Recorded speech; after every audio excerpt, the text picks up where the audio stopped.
വീണ്ടും ടാസ്ക് തന്നെ നടന്നുകൊണ്ടിരിക്കുകയാണ്. നമ്മുടെ ബോളിൻ്റെ ടാസ്ക് തന്നെയാണ്. കഴിഞ്ഞ പ്രാവശ്യം അനുമോൾക്ക് എന്നെ ഒത്തിരി ബോൾസ് ഒന്നും എടുക്കാൻ പറ്റിയില്ല. അപ്പോൾ സാരി എടുത്തുകൊണ്ടാണെന്ന് എല്ലാവരും പറഞ്ഞു. ഇപ്പോൾ സാരി മാറ്റാനൊക്കെ നമ്മുടെ ലക്ഷ്മി പറഞ്ഞു. പക്ഷെ അനുമോൾ അതൊന്നും കേട്ടില്ല. ഇന്ന് അനുമോൾക്ക് ഒരുപാട് ബോൾസ് കിട്ടി, റെഡ് ബോൾസ് ഒരുപാട് കിട്ടി. നേരത്തെക്കാട്ടും ഒത്തിരി പോയിന്റ് ഈ പ്രാവശ്യം കിട്ടി. അപ്പോൾ അനുമോൾ പറയുന്നുണ്ട്, നിങ്ങളെല്ലാവരും എന്നോട് പറഞ്ഞില്ലേ സാരി മാറ്റാൻ. അപ്പോൾ അനുമോൾ എന്ത് ചെയ്തു, അടി പാവാട ഇട്ടിട്ട് സാരിയുടെ അത് പൊക്കി പിടിച്ച് കിട്ടുന്ന പോളെല്ലാം അതിനകത്തോട്ടിട്ട്. നല്ലൊരു ഐഡിയ ആയിരുന്നു. അപ്പം ഞാനും ഓർത്ത്, അയ്യോ ഈ പുള്ളിക്കാരി അല്ല ഈ അനുമോൾ എന്താ ഈ സാരി ഉടുത്തോണ്ട് ഇങ്ങനെ ഗെയിം കളിക്കുന്നത്. പക്ഷെ അനുമോളുടെ ബുദ്ധി അപാരം തന്നെ കേട്ടോ.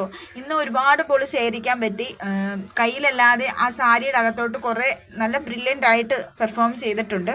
അപ്പോൾ എല്ലാവരും അതിശയിച്ചു പോയി, ആ കൊള്ളാമല്ലോ. അപ്പം ലക്ഷ്മി പറയുന്നുണ്ട്, ഞാൻ മാറ്റാമെന്ന് പറഞ്ഞിട്ട് മാറ്റിയില്ലല്ലേ, ഓക്കെ മിടുക്കി, കൊള്ളാമല്ലോ എന്നൊക്കെ പറഞ്ഞു. എന്നിട്ട് അനുമോക്ക് ഇന്ന് 4 റെഡ് ബോൾസ് ഒക്കെ കിട്ടിയിട്ടുണ്ട്. ഇപ്പോഴും നമ്മുടെ ആര്യനാണ് നമ്പർ 1 പ്ലേസിൽ നിൽക്കുന്നത്.